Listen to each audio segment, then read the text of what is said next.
বাজান কবরে কিন্তু কোনো দলাদলি নাই। কেউ যদি কবরে বলে আমি চরমনায়ের মুরিদ, এই পরিচয় কিন্তু কোনো কাজ হবে না।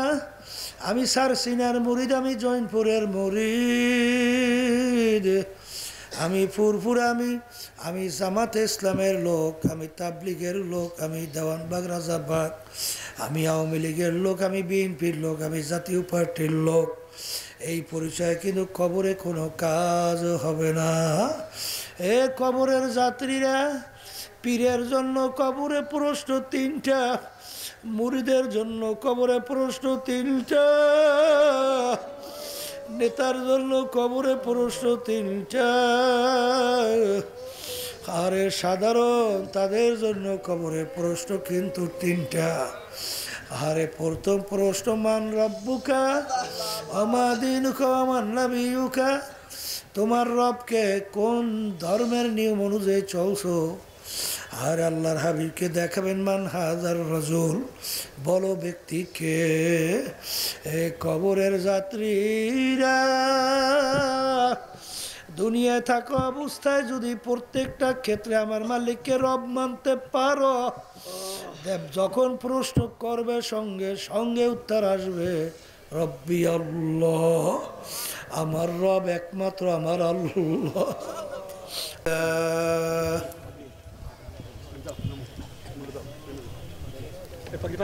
আলহামদুলিল্লাহ নাহমাদুহু ওয়া নাস্তাঈনুহু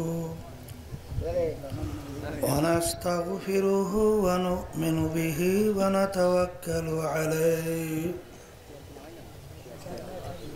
ওয়া নাউযু বিল্লাহি মিন শুরুরি আনফুসিনা মান ইয়াহদিহিল্লাহু ফালা মুদিল্লা লাহু ومن يضلله فلا هادي له ونشهد أن لا إله إلا الله وحده لا شريك له ونشهد أن محمدا عبده ورسوله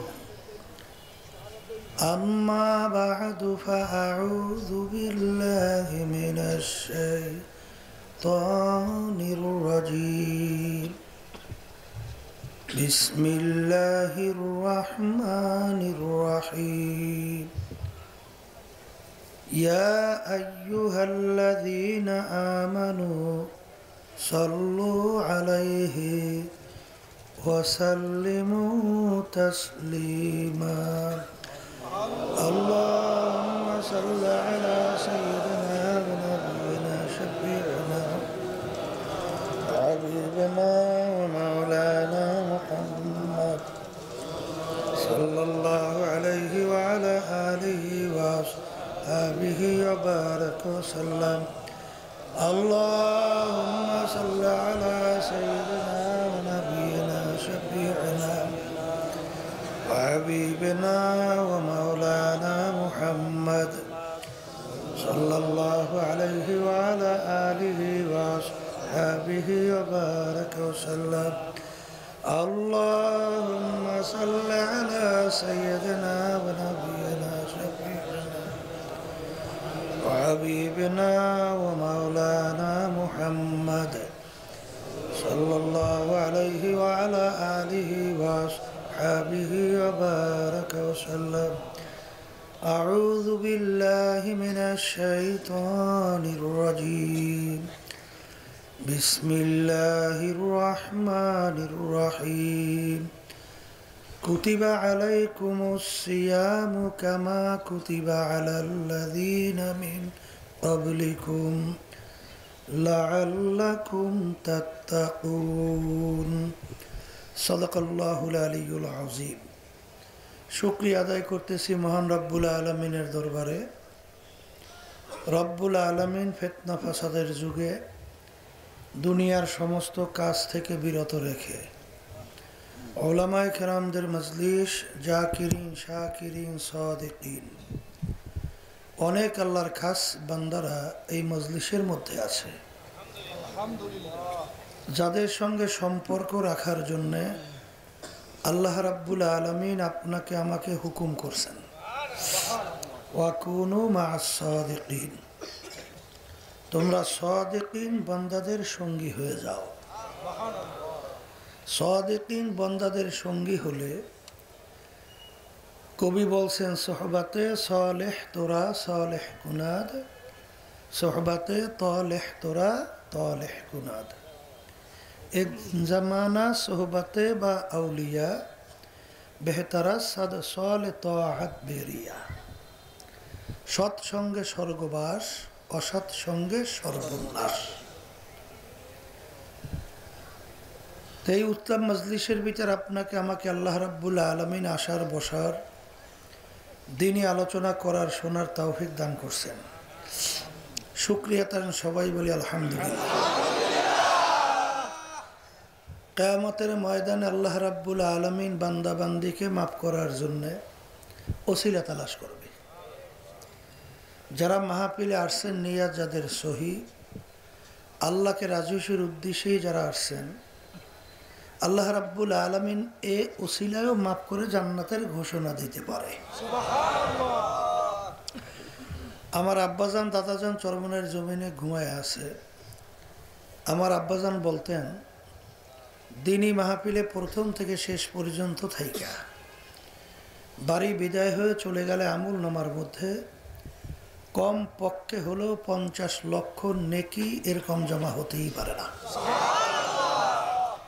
নিয়াত যাদের সহি, আল্লাহকে রাজি খুশির উদ্দেশ্যে যারা আসছেন, লক্ষ লক্ষ নেকি রব্বুল আলামিন আমল নামায় দান করবে। আবার ব্যক্তি বিশেষ কিন্তু নেকির পার্থক্য আছে। ব্যক্তি বিশেষ নেকির পার্থক্য, আর এই নেকির পার্থক্যটা ইমানের উপরে ভিত্তি করিয়া। যেমন কোরআনুল কারীমের ভিতরে আসছে, আল্লাহ রাব্বুল আলামিন বলছেন, বান্দাবান্দি কোরআনুল কারীমের একটা অক্ষর তেলাওয়াত করবে, 10 নেকি তার আমল নামায় জমা হবে। ওই একই অক্ষর আর এক ব্যক্তি তেলাওয়াত করলো, তার আমল নামার ভিতরে 10 থেকে নেকি বাড়তে বাড়তে 700 নেকি জমা হয়। এরপর আল্লাহ রাব্বুল আলামিন কোরআনুল কারীমের ভিতরে বলছেন, আল্লাহু ইউদাইফু লিমান ইয়াশা, আল্লাহ যাকে ইচ্ছা করেন কোনো গণনা টননা নাই, সীমা ছাড়া নেকি বাড়ায়া দেয়।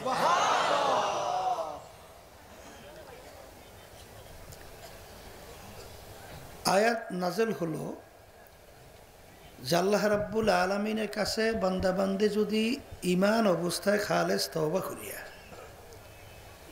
আল্লাহর কাছে গুনার থেকে মাপ চায়, আল্লাহ রাব্বুল আলামিন শুধু গুনাহ মাফ করবেন তাই না, গুনাহকে নেকির দ্বারা পরিবর্তন করবেন। এই আয়াত নাজেল হওয়ার পরে আবু বকর সিদ্দিক রাদিয়াল্লাহু তাআলা আনহু তিনি চিন্তা করলেন, তাহলে তো ওমরের নেকি আমার সে বাইরে গেছে। কারণ ওমর যখন নাকি বদ্দিন ছিল, কাফের অন্তর্ভুক্ত ছিল, তখন যত দুষ্টামি করছে অত দুষ্টামি তো আমি করতে পারিনি, তাই গুনার পরিমাণ বেশি ছিল। এখন গুনাহ যদি নেকি হয়ে যায় তাহলে তার নেকি বেরিয়ে গেছে, কথা ঠিক না? এই সংবাদ যখন যাই আবু বকর সিদ্দিক রাদিয়াল্লাহু তাআলা ওমর রাদিয়াল্লাহু তাআলা আনহুকে বললেন, ওমর রাদিয়াল্লাহু তাআলা আনহু বলেন, ভাই আবু বকর, তাহলে একটা কাজ করেন, আমার জীবনে সব নেকি আপনি নিয়ে যান, আর আপনার এক রাত্রের নেকি যদি আপনি আমাকে দেন। কোন রাত্রের নেকি? বলে আল্লাহ রাসূল সাল্লাল্লাহু আলাইহি ওয়াসাল্লাম সহ আপনি হিজরতের সময় ওই যে গুহার ভিতরে রাত্রি যাপন করছেন, ওই রাত্রির নেকি যদি দিতে পারে, সব জীবনে আমার নেকি দিয়ে দেব। আবু বকর সিদ্দিক রাদিয়াল্লাহু তাআলা চিন্তা করলেন, ব্যাপার কি, এক রাত্রির নেকির বিনিময়ে জীবনে সব নেকি দিতে চায়, আসলে তাহলে রাত্রের নেকিটা কি পরিমাণ? তা ঠিক আছে, একটু বুঝে লই। তা আল্লাহ রসুল সাল্লাল্লাহু আলাইহি ওয়াসাল্লামকে জিজ্ঞেস করেন, হে আল্লাহ রসুল, ওমর তো এই কথা বলছেন, নেকি পাল্টাবো? আল্লাহ হাবিব মিসকি হাসেন, কারণ আল্লাহ হাবিবের দোনোজনই তো শ্বশুর, কারে ঠকাইবে কারে জিতেইবে। বলতেছে যে ওই রাত্রের নেকির পরিমাণটা আমি শুনাই। দুনিয়াতে যত মানুষ আসছে সব নেকি যদি এক পাল্লায় দেয়, আর ওই এক রাত্রের নেকি যদি এক পাল্লায় দেওয়া হয়, ওই নেকির পাল্লা ওজনে ডাইবে যাবে। এখন আপনি পাল্লাইবেন কিনা আপনি জানেন। তাইলে ব্যক্তি বিশেষ নেকির কি আছে বলেন না? এই পার্থক্যটা ইমানের উপরে ভিত্তি করিয়া। যার ইমান যত মজবুত তার নেকির পরিমাণ তত বাড়ে। আবু বকর সিদ্দিক রাদিয়াল্লাহু তাআলা আনহু, তাদের ইমানের অবস্থান কেমন ছিল, আর আপনার আমার ইমানের অবস্থান কেমন? আল্লাহ রাব্বুল আলামিন আপনাকে আমাকে হুকুম করছেন, আমিনু কামা আমানান নাস। তোমরা যে ইমান আনবা, ইমানের ধরনটা হবে সাহাবায়ে কেরামদের যেভাবে ইমান ছিল। তা সাহাবায়ে কেরামদের ইমানের ধরন আমাদের ইমান আনতে হবে। সাহাবায়ে কেরামদের ইমান কেমন ছিল? এই আবু বকর সিদ্দিক রাদিয়াল্লাহু তাআলা আনহু, তার কথা শুনছেন। গোলাম আজাদ করার পরে বলছিল, মাঝে মাঝে কিছু খাদ্য নিয়ে আসতে পারলে নিয়ে আইসো। গোলাম মাঝে মাঝে খাদ্য নিয়ে আসে, জিজ্ঞাসা করে কিভাবে কামাই করছ। যখন দেখতেন হালাল খাইতেন। একদিন পেটেও বড় ক্ষুধা, গোলাম খাদ্যও নিয়ে আসছে। জিজ্ঞাসা করে, তুমি না জিজ্ঞাস করে তিনি খানা খেয়ে ফেলছে। গোলাম বলতেছে, হজরত আপনি তো না জিজ্ঞাসা করে খানা খান না, আজকে না জিজ্ঞাসা করে খাইলেন। বলে, বাবা তুমি তো হালাল উপায়ই আনো, আজকে পেটেও বড় ক্ষুধা ছিল, মনে করছি হালাল উপায়ই আনছো, এই জন্য খাইয়ে ফেলছি। তা বলো কিভাবে কামাই করছো? তখন বলতেছে, হজরত আমি যখন কাফেরের অন্তর্ভুক্ত ছিলাম তখন জাদুবিদ্যার মাধ্যমে একটা লোককে তদবির করছিলাম। ওই লোকটা তদবিরে ভালো হয়ে গেছে, তার সঙ্গে এখন দেখা, ওই ভালো হয়েছে বিনিময়ে আমাকে এই খাদ্য দিয়েছে। তখন আবু বকর সিদ্দিক রাদিয়াল্লাহু তাআলা আনহু বলেন, ইন্না লিল্লাহ। বাবা জাদুবিদ্যার মাধ্যমে তদবির করা কামাই সম্পূর্ণ হারাম, তুমি তো আমাকে হারাম খাওয়াইছো। এই কথা বলে তিনি গলায় আঙ্গুল দেওয়া শুরু করছে। পেটেও ক্ষুধা, প্রায় পাকস্থলিতে খাদ্য চলে গেছে, খাদ্য তো বের হইতে চায় না। চোখ দিয়ে বলতে গেলে পানি ছুটে গেছে, চেহারা বিবর্ণ হয়ে গেছে। হজরত আপনি তো না যাই না খাইছেন, আল্লাহ তো মাফ করিয়ে দেবে, আপনি তো পেরেশান হয়েছেন কেন? তখন তিনি বলতেছেন, হে আমার সাথীরা, আল্লাহ রসুল সাল্লাল্লাহু আলাইহি ওয়াসাল্লাম বলছেন, যেই রক্ত এবং গোশত হারাম মালের দ্বারা তৈরি হবে তার জায়গা জাহান্নাম ছাড়া হবে না। আমি আবু বকর যদি মারাও যাই, তারপরে ওই খাদ্য আমার পেটে আমি হজম হতে দেব না। ইমান কেমন ছিল? এরপরে লোকেরা পরামর্শ দিল, হজরত পেট ভইরা পানি খান। পেট ভইরা পানি খাওয়ার পরে গলায় আঙ্গুল দিলে বমি হবে, খাদ্য বের হয়ে আসবে। তিনি পেট ভইরা পানি খেয়ে যখন গলায় আঙ্গুল দিল, বমি হয়ে গেল, খাদ্য বের হয়ে আসলো। তিনি বলেন, আলহামদুলিল্লাহ। এই ছিল তাদের বিশ্বাস। আর বর্তমানে দেখা যায় অনেক আমরা সুন্নাত তরিকায়ও চলি, আবার সর্বনাই তরিকার সাথেও জড়াই আছি, আবার অনেক সহি তরিকার সাথেও জড়াইছি। কিন্তু দেখা যায় হারাম হালালের ব্যাপারে, লেনদেনের ব্যাপারে বিভিন্ন কায়দায় শয়তানের কোনো শেষ নাই। কথা ঠিক না ঠিক?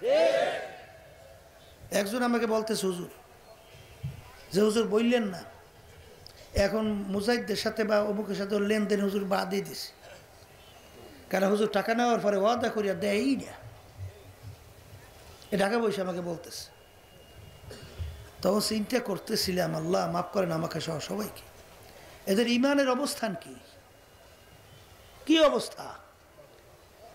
আল্লাহ রাব্বুল আলামিন তার রসুলকে দুনিয়াতে পাঠাইছেন, উপদেশ দিয়েছিলেন, ইন্নাকা লা আলা খুলুকিন আযীম, উত্তম চরিত্রের অধিকারী কইরা আল্লাহ তার রসুলকে দুনিয়াতে পাঠাইছে।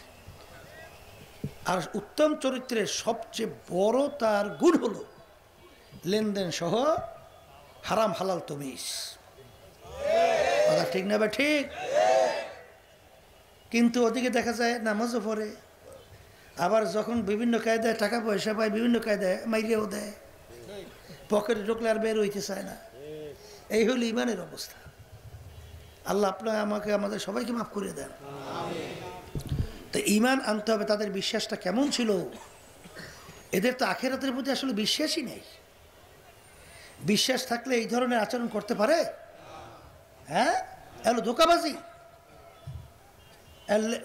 লেফাবা দুরুস্ত করে গ্রামের কথা আছে না, লেবাস দশে ধোকাবাজি করার জন্য। এই জন্য আর বাজানদেরকে বলবো, আমিনু কামা আমানান নাস, ইমান আনো সাহাবাই কেরাম যেভাবে ইমান আনছিল। আর হাদিসের ভিতরে আল্লাহ রাসূল সাল্লাল্লাহু আলাইহি ওয়াসাল্লাম বলছেন, আখলিস দীনাকা ইয়াকফিকা আমালুল কলিল। তোমার ইমান যদি নির্ভেজাল স্বচ্ছ হয়, অল্প আমল করবা, জান্নাতে চলে যাবা। আর ইমান যদি নির্ভেজাল থাকে, স্বচ্ছ না হয়, ভরি ভরি আমল, তার কোনো মূল্য নাই। কারণ আমল কাজে লাগার জন্য সর্বপ্রথম শর্ত হলো ইমান নির্ভেজাল হতে হবে। কথা ঠিক না? এই আবু বকর সিদ্দিক রাদিয়াল্লাহু তাআলা আনহু জানেন দুনিয়া তাদের কাছে কি গুরুত্ব ছিল, আর আপনার আমার কাছে কি গুরুত্ব। হ্যাঁ, কালকেও গেছিলাম, শুনতেছিলাম সেখানে অনেক দায়িত্বশীল যখন নির্বাচন আসছে তখন বিভিন্ন ফতুয়া বাড়ি করে। আমাকে তো আর ফেরার্থী নাই, এই এখন বিভিন্ন কায়দায় যোগাযোগ করে, কায়দাটা করে দেয়, শয়তান কারে কয়। হ্যাঁ, ওদের সর্বনাই সিল লাগাইছে। তখন এলাকার লোকজন বলতেছে, হারে আগে তো শুনছিলাম চরমনায়ের মুজাহিদ তারা আলহামদুলিল্লাহ ভালো হয়, স্বচ্ছ হয়, কিন্তু এরা কাজটা করে কি? আসলে চরমনায়ের নাম দিয়া আসলে ভিতরে হইল শয়তানি। কথা ঠিক কিনা? এই জন্য আমার ভাইদেরকে বলবো, ইমানকে নির্ভেজাল স্বচ্ছ করতে হবে, আর দুনিয়াকে অগ্রাধিকার দেওয়া। আমার দাদাজান রহমতুল্লাহি আলাইহির কথা শুনছি, আব্বাজান রহমতুল্লাহি আলাইহি বলছিলেন, আর অনেকে বলছিলেন মোর পরে, যে তুমি কিয়ামতের ময়দান প্রথম ছোটে বেহেশতে ঢুকবা, না কিছুদিন জাহান্নামের আগুনে জ্বলার পরে, জাহান্নামের আগুন ভোগ করার পরে বেহেশতে ঢুকবা, কিভাবে বুঝবা?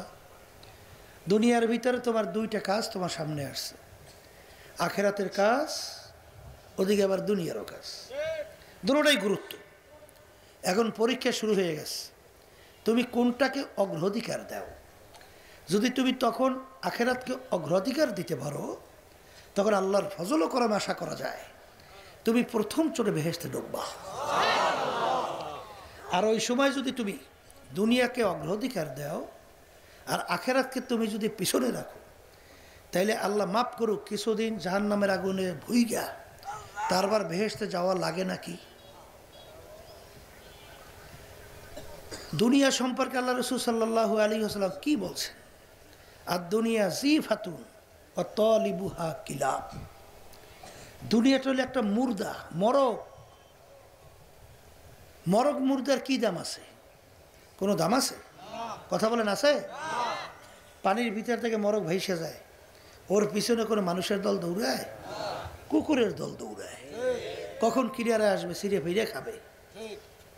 তা আল্লাহ রাসূল সাল্লাল্লাহু আলাইহি ওয়াসাল্লাম বলে, দুনিয়াটা হলো একটা মরগের মতো, এর পিছনে যারা পড়বে, আখেরাতের স্থায়ী জিন্দিগি যারা ধ্বংস করবে, এরা হলো দুনিয়ার কুকুরের দল।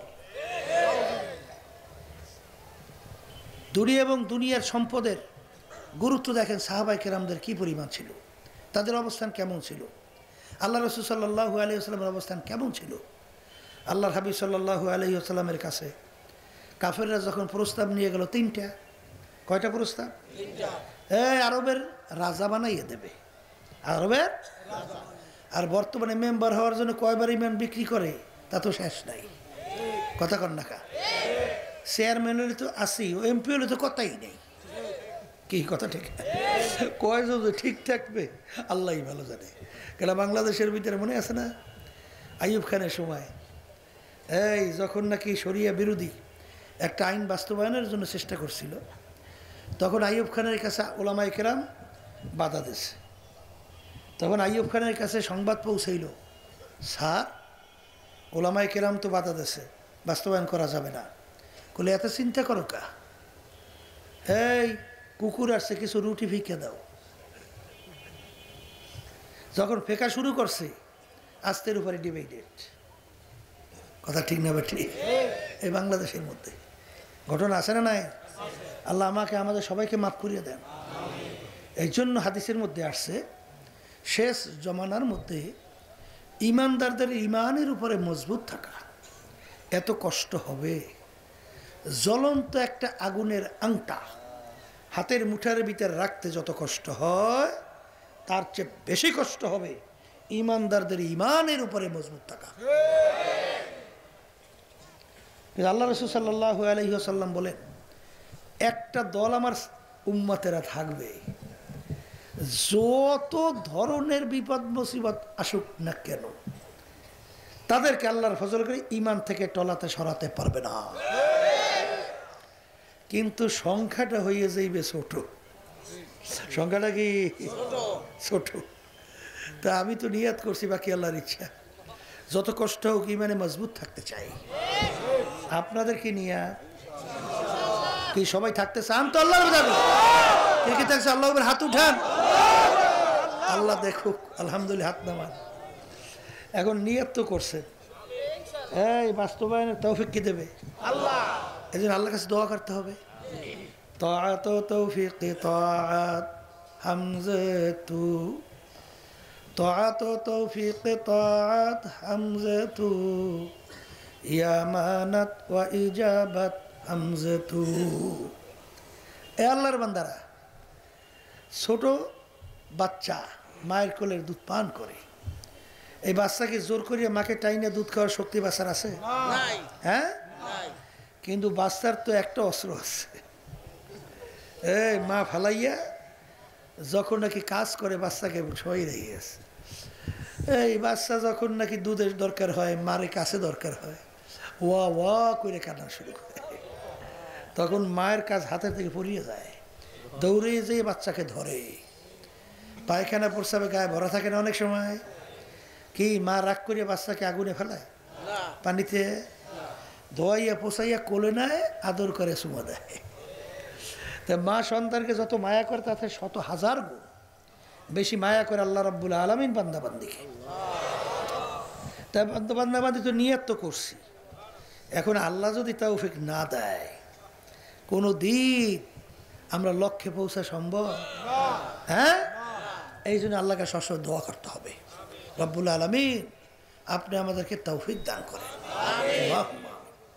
তাই যেই কথা বলতে চাইছিলাম, দুনিয়ার মূল্য তাদের কাছে কেমন ছিল, এই আবু বকর সিদ্দিক রাদিয়াল্লাহু তাআলা আনহু। আপনারা জানেন, এই বড় বংশের লোক না, কুরাইশ বংশের, ওদিকে আবার বড় ধনী, ওদিকে আবার নেতা, ওদিকে আবার শিক্ষিত।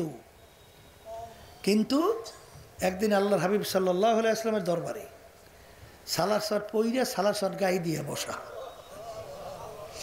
সিরিয়ে গেছে জোড়া দেওয়ার মতো, সালার শট পয়সা নেই, কিনবে কি দিয়ে? রাস্তায় বিনামূল্যের চামড়া দিয়ে জোড়া দিস। এই অবস্থায় আল্লাহর কাছে বড় পছন্দ হয়ে গেছে। আল্লাহ রাব্বুল আলামিন জিবরাইল সাল্লাল্লাহু আলাইহি ওয়াসাল্লামকে বলেন, যাও জিবরাইল, আমার হাবিবকে বলো আমি আবু বকরের কাছে সালাম পাঠাইলাম। আর জিজ্ঞাসা করতে বলল, আবু বকর এত বড় ধনী, আপনারা শোনেন না 40,000 স্বর্ণ মুদ্রা প্রকাশ্যে আল্লাহ রাস্তা দান করছে, শোনেন নাই? আবার 40,000 স্বর্ণ মুদ্রা গোপনে আল্লাহ রাস্তা দান করছে, শুনছেন তো? তা বর্তমান যুগে হিসাব করলে শত শত কোটি টাকার মালিক। এখন বসে আছে আল্লাহর হাবিব ধরে কিছু নাই, অবস্থার আল্লাহর কাছে বড় পছন্দ। আয়েশা জিবরাইল সাল্লাল্লাহু আলাইহি ওয়াসাল্লাম বলেন, আল্লাহর রাসূল, আবু বকরের কাছে আমার মালিক সালাম পাঠাইছে। আর জিজ্ঞাসা করতে বলছেন, আবু বকর এই অবস্থায় পড়ার পরে আল্লাহর খুশি না বেজার, আল্লাহ জানতে চাইছে। আল্লাহ হাবিব বলেন, আবু বকর, আল্লাহ তোমার কাছে সালাম পাঠাইস, আর জিজ্ঞেস করছো এই অবস্থায় পরবার তুমি আল্লাহর খুশি না বেজার, আল্লাহ জানতে চাইস। দুই চোখের পানি ছাইরা তিনি কান্দে আর বলে, ইন্নীল রব্বিন নাস, আমি আমার আল্লাহর উপরে রাজি খুশি। এখন এই কথা কেউ শুনিয়া দান সৎকার করিয়া আবার কেউ নিঃস্ব হইয়েন না। কলে হুজুর তা কেমন? হাসানাতুল আবরারে সাইয়াতুল লিল মুকাররাবিন, যারা আল্লাহর নৈকট্যে পৌঁছে গেছে তাদের অবস্থান আর আপনার আমার অবস্থান দিন আর রাত পার্থক্য। আপনার আমার যেইটা নেক তাদের জন্য সেইটা গুনাহ, তাদের জন্য সেটা কি? যেমন নাকি বাইজিদ বোস্তামি রহমাতুল্লাহ আলাই, এই দুধ খাওয়ার পর পেট খারাপ হয়েছে, ঠান্ডা দুধ। এখন বলতেছেন যে ঠান্ডা দুধের কারণে পেট খারাপ হয়েছে। আল্লাহ রাব্বুল আলামিন ইলহামের মাধ্যমে বলতেছেন, বাইজিদ, ঠান্ডা দুধের শক্তি আছে না আমি মাওলার শক্তি? সুখ তুমি সেরে কি করলা কেন? কিন্তু আপনার আমি যদি বলি আপনার আমার গুণ হইবে না। যেমন বিষ, এইটার ক্রিয়া হইল মরণ, কথা ঠিক কিনা? এখন আমি বলি এবার বিষ খেয়ে মরবে, কথা ঠিক কিনা? কিন্তু খালিদ বিন ওয়ালিদ রাদিয়াল্লাহু তাআলা আনহু, কাফেরা এসে বলছিল তোমার খোদার এত পাওয়ার, তাহলে বিষ খেয়ে একটু হজম করে দেখাও তো। বলতেছে বিষের কোনো শক্তি নেই, সব শক্তি আমার আল্লাহ। এই কথা বললে বিসমিল্লাহির রহমানির রহিম, এই এক পেয়ালা বিষ ঢকঢক করে গিললে খেয়ে ফেলছে। কি হয়েছে? কিছু হয়েছে? এই বুঝে আবার আপনি বিষ খাইয়েন না, কারণ বিষের ক্রিয়া হইল মরণ। কলে তাদের ব্যাপারটা কি? কলে তাদের ব্যাপারটা হলো হাসানাতুল আবরারে সাইয়াতুল লিল মুকাররাবিন। ইব্রাহিম আলাইহিস সালাতু ওয়াস সালামকে নমরুদ আগুনে ফেলাইছে না? আল্লাহ রাব্বুল আলামিন, ইব্রাহিম যাও দাও, লাভ দাও, সমস্যা নাই, যোগাযোগ হয়ে গেছে। কি হয়ে গেছে? যোগাযোগ, ঠিক না বেঠি? এই জন্য আমার ভাইদেরকে বলবো, পর্দা আলে মা বোনদেরকে বলবো, এই তাদের কাছে দুনিয়ার অবস্থান এই ছিল, কিন্তু আবার সাহাবায়ে কেরামদের ভিতরে ধনীও তো ছিল, কথা কয় না? এক একজন হালাত এক এক ধরনের। ওসমান গনি রাদিয়াল্লাহু তাআলা আনহু নামই হয়েছে ধনী ওসমান। গনি মানে কি? এখনো যাই দেখবেন মদিনা শরীফ বড় বড় মাজরা আছে না? ওই ইঞ্জিনিয়ার আব্দুল হাই সাহেব, আমি যখন মদিনা শরীফ গেলাম, তাই সে সর্বনাইর মুজাহিদ, সে বলতেছে, হুজুর আমাদের বাসায় একটু বেড়াই যাওয়া লাগবে মদিনা শরীফ। আমি বলে যাবো আনে, তা গেলাম, যাইয়ে তখন ঘুরেই দেখাইল। ওই তখন ওসমান গনি রাদিয়াল্লাহু তাআলা আনহু জয় মাজরা এবং বিভিন্ন ধরনের তার এগুলা সব দেখাইল, কথা ঠিক কিনা? কিন্তু তাদের দিলের অবস্থান, তাদের দিলের অবস্থান কেমন ছিল? বড় ব্যবসায়ী ধনী ছিল না? তার মাল আর মদিনা শরীফ থেকে জুল হুলাইফা পর্যন্ত বিরাট মালের বহর, প্রায় কিলোমিটার, অনেক দূর। মালের খুব দামও ছিল, 1 টাকার মাল 60 টাকা দাম হয়ে গেছে, বিরাট ব্যাপার স্যাপার না? কিন্তু তিনি বলতেছেন, তোমরা আমার মালের দাম 1 টাকায় 60 টাকা বলছো, এর চেয়ে বড় একটা সুসংবাদ আছে, 1 টাকায় 10 টাকা। এই কথা বললে সমস্ত মালের বহর সব আল্লাহ রাস্তা দান করে দিচ্ছে, কথা ঠিক না? বরফুর আব্দুল কাদের জিলানী রহমাতুল্লাহি আলাইহি নাম শুনছেন? হাদিস পড়াইতেছেন ছাত্রদেরকে। হঠাৎ একজন এসে বলতেছে, হজরত আপনার জাহাজ মাল সহ সমুদ্রে ডুবে গেছে। শোনার পরে তিনি বলেন, ইন্না লিল্লাহি ওয়া ইন্না ইলাইহি রাজিউন। এরপরে চক্ষু বন্ধ করে মাথাটা নিচে নামাইয়া কিছুক্ষণ রাখে আবার মাথা উঠাইস, বাবা পড়ো। বলে, হুজুর ব্যাপার তো কিছু বুঝলাম না। যখন আপনি শুনলেন জাহাজ মাল সহ ডুবতেছে, আপনি শোনার পরে বলেন ইন্না লিল্লাহি ওয়া ইন্না ইলাইহি রাজিউন। আবার কিছুক্ষণ মাথা নিচে রেখা বলতেছেন উঠে পড়ো। হুজুর ব্যাপার তো কিছু বুঝলাম না। কলে, বাজান আমি যখন শুনছি আমার জাহাজ মাল সহ ডুবে গেছে, তখন আমি সুন্নাত হিসাবে ইন্না লিল্লাহি ওয়া ইন্না ইলাইহি রাজিউন এটা পড়ছি। এরপরে আমি চক্ষু বন্ধ করে মাথা নিচের দিকে রেখে আমি দিলের দিকে তাকাইয়াছিলাম যে মাল যে ডুবে গেল আমার দিলের ভিতরে পেরেশানি কেমন আসছে। না আল্লাহর রহমতে, আল্লাহর খাস মেহেরবানি, আমার দিলে কোনো পেরেশানি আসে না। কথা ঠিক কিনা? এই জন্য আমার ভাইদেরকে বলবো, পর্দা আলে মা বোনরা যারা শুনতেছেন, এই কথার মাধ্যমে মূলত আমি বুঝাতে চাই, কেউ মনে করি না যে হুজুর তাইলে আমরা কি কামাই রোজগার ব্যবসা বাণিজ্য এগুলো কিছু করবো না? না, এগুলো তো আল্লাহর হুকুম করতে হবে। কারণ আল্লাহ রাসূল সাল্লাল্লাহু আলাইহি ওয়াসাল্লামের শিক্ষা কি? আমার নবীর শিক্ষা, করো না ভিক্ষা, মেহনত করো সবে। কথা ঠিক না বেটি? আল্লাহ রাব্বুল আলামিন আপনাকে আমাকে হুকুম করছেন না, ফাইযা কুদিয়াতিস সালাতু ফান্তাশিরু ফিল আরদ আবতাগু মিন ফাদলিল্লাহ ওয়াযকুরুল্লাহা কাসীরা। এখানে আল্লাহ রাব্বুল আলামিন বলতেছেন, তোমরা যখন জুমার নামাজের কথা বিশেষ করে আল্লাহ বলছে, নামাজ আদায় করার পরে দেরি করিও না, জমিনের ভিতরে নামো। কেন নামবা? হালাল রিজিক কামাই করার উদ্দেশ্যে। বলেন বলেন, মুখ খুলে বলেন, হালাল রিজিক কামাই করার উদ্দেশ্যে। তাহলে হালাল রিজিক কামাই করাও ফরজ। কথা কয় না? হালাল রিজিক কামাই করা কি ফরজ? অনেকে দরবেশ হয়েছে, কাম নাই কাজ নেই, খালি পেট ডলে আর কলে আমি ওই দুনিয়া, এগুলো ভালো লাগে না, দুনিয়া বোঝা তো লাগবে। ব্যবসা বাণিজ্য এটাও আখেরাত। কথা ঠিক কিনা? এই জন্য তো কোনো এক কবি এক কথায় বুঝাইতে যেয়ে বলছিলেন, নামি গুয়াম কে আজ দুনিয়া জুদাবাস বাহার কারে কে বাসি বা খোদাবাস। আল্লাহ রাব্বুল আলামিন আপনাকে আমাকে বলেন নাই যে দুনিয়ার সমস্ত কার্যক্রম বাদ দিয়া, সংসারাদি বাদ দিয়া, বিবাহ শাদী বাচ্চা কাচ্চা বাদ দিয়া, সব বাদ দিয়ে তুমি জঙ্গলে যাও, সেখানে আমার ইবাদত করো। এটা কি আল্লাহ আপনাকে আমাকে হুকুম করছেন?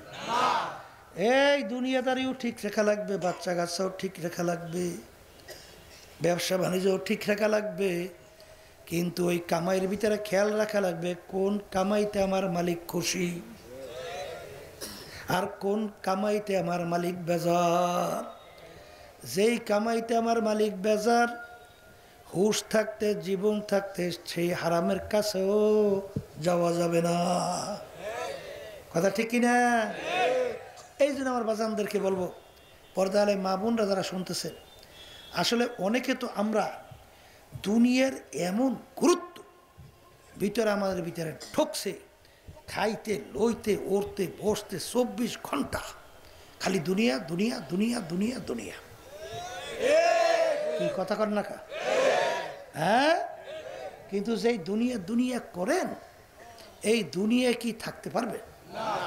এই দুনিয়া কেউ থাকতে পারছে? কয়দিনের দুনিয়া, কয়দিন। যার যত বয়স হয়েছে পিছনে দেখে তাকান তো, দেখবেন সব কালকের ঘটনা। মনে হয় না? না মনে হয় না?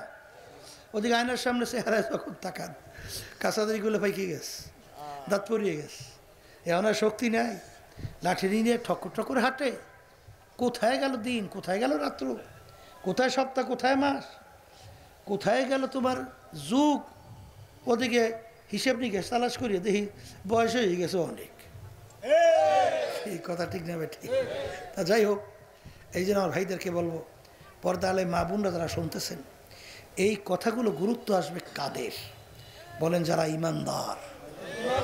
বলেন ইমানদার। আর যারা নাকি দুনিয়াদার, এদের কাছে গুরুত্ব তো নাই।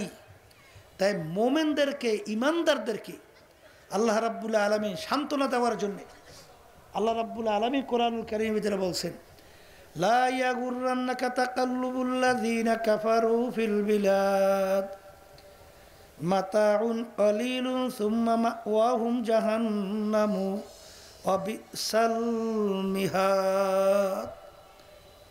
আল্লাহ রাব্বুল আলামিন বলেন, হে আমার মুমিন বান্দা বান্দীরা, দুনিয়াদারদের, কাফেরদের, নাস্তিকদের, ফাসিকদের এই ক্ষমতা, সম্মান, সম্পদ দেখে তোমরা যেন ধোকায় না পড়ো। কিতে না পড়ো? আবার বলেন, কে বলছে? আমি না আল্লাহ? আল্লাহ বলতেছেন ধোকায় পড়িস না। কারণ ওদের এই আরামায়েশ, ওদের এই ক্ষমতা, ওদের এই সম্মান, ওদের এই সম্পদ আল্লাহ বলতেছেন অল্প কয়েক দিনের জন্যে। এরপরে ওদের জন্য আমি জায়গা বানায় রাখছি, তার নাম হলো জাহান্নাম। কথা ঠিক কিনা? এই জন্য আমার ভাইদেরকে বলবো, পর্দা আলে মা বোনরা যারা শুনতেছেন, শোনেন, এই বেহেশতে যাওয়ার জন্য আল্লাহ রাব্বুল আলামিন কোরআনুল কারীমের ভিতরে বলছেন, এই আমাদের আমল নামাকে আল্লাহ রাব্বুল আলামিন কিয়ামতের ময়দানে দাড়িপাল্লাই দিয়ে ওজন দেবে। কি কি ওজন দেবে? আমল নামা। বলেন, যাদের নেকির পাল্লা ভারী হবে তাদের ব্যাপার আল্লাহ ঘোষণা করছেন বেহেশত। সবাই আল্লাহ আপনি আমাদের সবার জন্য কবুল করে দেন। আর যাদের নেকের পাল্লা হালকা, গুনার পাল্লা ভারী, আল্লাহ বলছেন তাদের জন্য আমি শাস্তির জায়গা বানিয়ে রাখছি জাহান্নাম। আল্লাহ আমাকে আমাদের সবাইকে মাফ করিয়ে দিন। এখন নেকের পাল্লা কি করা লাগবে? বলেন, মুখ খুলে ভারী করা লাগবে। আর গুনার পাল্লা হালকা। এখন নেকের পাল্লা যারা ভারী করতে চান, দুনিয়ার একটা নিয়ম আছে, এই জেলেরা নদীতে মাছ ধরে সবসময় জাল ফালালি মাছ পায় না? জোবাস জোবা ছাড়া জাল ফালাইলে মাছ পায় না। তাহলে মাছ ধরার একটা কি আছে?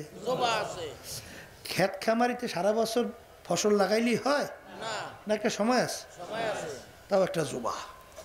চরের ভিতরে ধান লাগায়, তাও কিন্তু একটা জোবা আছে, আছে না নাই? তা ঠিক যারা নেকের পাল্লা ভারী করতে চান, এই নেকের পাল্লা ভারী করার মুখ্যম জোবা হলো রমজান মাস। সবাই জোরে বলেন সুবহানাল্লাহ। কোন মাস? রমজান মাস। এই রমজান মাসে রোজা আল্লাহ ফরজ করছে। কি করছে? কেন ফরজ করছে? আল্লাহ রাব্বুল আলামিন বলেন, শুধু তোমাদের উপর আমি ফরজ করছি তাই না, আগের নবীর উম্মতদের উপরে আমি রোজা ফরজ করছিলাম। কথা কয় না? কেন রোজা ফরজ করছি? আল্লাহ বলতেছেন লাআল্লাকুম তাত্তাকুন। রমজান মাসে রোজার মাধ্যমে তোমাদের ভিতরে আমার ভয় পয়দা হবে। কি পয়দা হবে?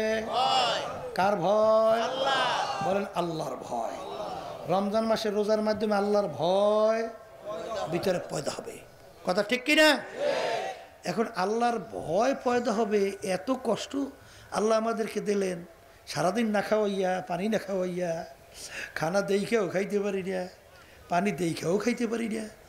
ওদিকে গরমের দিনে সারাদিন কাজ করলে মাগরিবের আগে আগে এমন পানির পিপাসা, মনে হয় যেন এক পুষ্করি পানি খাইলেও মনে হয় শেষ হবে। কথা ঠিক কিনা? এই তো এত কিছুর পরে আল্লাহ পুরুষ আমাদেরকে দেবেন, এর মাধ্যমে তোরা ভাবি আমার ভয়। সবাই বলেন তাহলে বুঝতে হবে আল্লাহর ভয় মহামূল্যবান এক সম্পদ। কথা ঠিক কিনা? হাদিসের মধ্যে আসছে আত-তাকওয়া মিলাকুল হাসানাত, সমস্ত নেকির মূলই হলো আল্লাহর ভয় ভিতরে পয়দা হওয়া। আল্লাহর ভয় যদি কারো ভিতরে পয়দা না হয়, ওই আল্লাহর বান্দা বান্দি কখনোই গুনার থেকে বাঁচতে পারবে না। পারবে? জোরে কান পারবে? বলে হুজুর তা কেমন? আচ্ছা বলেন তো, গোপনে গুনাহ আসতে পারে না? হ্যাঁ, তখন দুনিয়ার কেউ দেখে না, তখন আপনাকে গুনার থেকে কে ফিরাবে? বলেন আল্লাহর ভয়। আবার জোরে বলেন, কার ভয়? কার ভয়? শোনেন, এই আল্লাহর ভয় ভিতরে পয়দা হওয়ার জন্য, আল্লাহর খেয়াল ভিতরে পয়দা হওয়ার জন্য, এই যে পীর মুরিদি শোনেন, এই যে সর্বনের তরিকা শোনেন, চিশতিয়া সাবিরিয়া, ওই যে একটা ঘটনা শোনেন না, যে পীর সাহেব হুজুরের কাছে মুরিদ হইছে, এর ভিতরে একজন আছে একটু বোকা কিসিমের, সরল সোজা, আর অন্য অন্য আছে না কিছু চালাক, কথা কয় না। কিন্তু পীর সাহেব হুজুর বোকাটাকে একটু বেশি মহব্বত করত, বোকাটাকে। অন্যান্য চালাকেরা কয় ব্যাপার কি, হুজুর বোকাটাকে এত মহব্বত করে কে? হুজুরের কানে যখন পৌঁছল তখন হুজুর প্রত্যেক মুরিদের হাতে মুরগি ধরাই দিয়া, ছুরি একটা ধরাই দিয়ে বলছে, এমন জায়গায় যাই জবাই করো কেউ যেন দেখে না। এখন মুরিদেরা হুজুরের কথা মানার জন্যে যে যত গোপন জায়গা পাইছে মুরগি বা মোরগ জবাই করছে। কিন্তু এই বোকা মুরিদ সে মুরগি মোরগ জবাই না করিয়া জ্যান্ত মোরগ নিয়ে হুজুরের সামনে হাজির। এখন অন্য অন্য মুরিদেরা বলে, দেখছো কত বড় একটা বোকা, হুজুরের এই কথা মানতে পারে নাই, ও মোরগই তো জবাই করে নাই, আনাম নিয়ে আস। হুজুরও ধমক দেশে, এই বোকা, সবাই মুরগ জবাই করে নিয়ে আসলো, আর তুই যে আস্তা মুরগি নিয়ে এলি। তখন ওই মুরিদ এমনিতে তো ভয় তো অস্থি, হুজুরের কথা মানতে পারে নাই, থর থর করে কাঁপে, 2 চোখের পানি সারিয়ে দিচ্ছে। এখন বলে, হুজুর আপনি শর্ত লাগাইছেন এমন জায়গায় মুরগি জবাই করবে কেউ যেন না দেখে। হুজুর আপনার কথা মানার জন্য আমি ঠিক মতো ঘুমাতেও পারি নাই, ঠিক মতো খাইতেও পারি নাই, পাগলের মতো দৌড়াদৌড়ি করছি, এমন কোনো জায়গা জানা নাই, যেই জায়গা গোপন আমার জানা মতো সেখানে যাই নাই। কিন্তু হুজুর আমি যত গোপনে যাইয়া দেখি দুনিয়ার কেউ দেখে না, কিন্তু যখন মোরগ জবাই করা শুরু করি তখন দেখি আমার আল্লাহ আমার দিকে চাইয়া আছে। আপনি শর্ত লাগাইছেন কেউ যেন না দেখে, হুজুর এর জন্য আমি মোরগ জবাই করতে পারি নাই। তখন হুজুর ডাক দিয়ে বলে, মুরিদেরা এই বোকা মুরিদটাকে আমি কেন মোহাব্বত করি এখন তোমরা বুঝতে পারছো। ওয়ানাহান নাফসা আনিল হাওয়া ফা ইন্নাল জান্নাতা হিয়াল মাওয়া। যেই আল্লাহর বান্দা বান্দি আমার মাওলার ভয়, আমার মাওলার আযাব ও গজবের ভয় নিজেকে গুনার থেকে ফিরাইয়া রাখবে, আমার মালিক বলে তার জন্য আমি বেহেশতের সুসংবাদ ঘোষণা করলাম। সবাই বলি সুবহানাল্লাহ। আল্লাহর ভয় যদি ভিতরে না আসে গুনার থেকে ফিরতে পারবে না, পারবে? এক শ্রেণী দেখবেন যখন প্রকাশ্যে নামাজে তেলাওয়াত করে, ওরে সর্বনাশ, ওরে টান, ওরে গুন্না আর ওরে কায়দা, আর যখন একা একা নামাজ পড়ে তখন ঠিক মতো অক্ষর উচ্চারণ হয় না, কথা কয় না। তাহলে যখন প্রকাশ্যে পড়লে শুনেছে কারে? আর যখন একলা একলা গোপনে নামাজ পড়ছে কারে শুনে? তা তখন তো তোমার ঠিক মতো উচ্চারণই হয় নাই, তাহলে তোমার ভিতরে আল্লাহর ভয় পয়দা হয় না। যদি বলেন কথা ঠিক কিনা? আল্লাযীনা হুম ইউরাউন ওয়া ইয়ামনাউনাল মাউন, এই ফাওয়াইলুল লিল মুসাল্লিন আল্লাযীনা হুম ইউরাউন ওয়া ইয়ামনাউনাল মাউন। আল্লাহ বলতেছেন যে ওই নামাজের জন্য জাহান্নাম, যারা নামাজ পড়ে অন্যকে দেখাবার জন্যে। হ্যাঁ, তাইলে তোমার যদি আল্লাহর ভয় ভিতরে পয়দা না হয়, নামাজের ভিতরে সৌন্দর্যতা আসবে, একাগ্রতা আসবে, খুশু খুশু আসবে, তাহলে নামাজই তো হবে না। হবে? আল্লাহর ভয় যদি ভিতরে পয়দা না হয়, ওই আল্লাহর বান্দাবান্দি ঘুষ থেকে ফিরতে পারে? আসতে কয় সাদাবাজি থেকে ফিরতে পারে? এই টেন্ডারবাজি, সাদাবাজি, এইবার স্টেশন দখল, ঘাট দখল, এইবার বিভিন্ন কায়দায় কায়দায় আরো আরো আরো কি কথা কর না। কিন্তু আল্লাহর ভয় যদি ভিতরে পয়দা হয়, কেউ দেখে না, একজন তো আমাকে দেখে, সে হলো আমার আল্লাহ। যারা বলেন কথা ঠিক কিনা? তাই রমজান মাসের রোজার মাধ্যমে আল্লাহর ভয় ভিতরে পয়দা হয়, কথা ঠিক কিনা? এই জন্য রমজানের ব্যাপারে আসছে আসসাউমু লি ওয়া আনা আজজি বিহি। আল্লাহ রাব্বুল আলামিন বলে রমজান মাসের রোজা আমার জন্যে, ওর প্রতিদিন আমি মাওলা নিজে দান করব। এই আল্লাহর বান্দারা, পর্দা আলে মা বোনেরা, কোনো ইবাদতের ব্যাপারে আল্লাহ রাব্বুল আলামিন কি বলছেন যে নামাজ আমার জন্যে প্রতিদিন আমি দেব? এই হজ আমার জন্যে প্রতিদিন আমি দেব বলছে?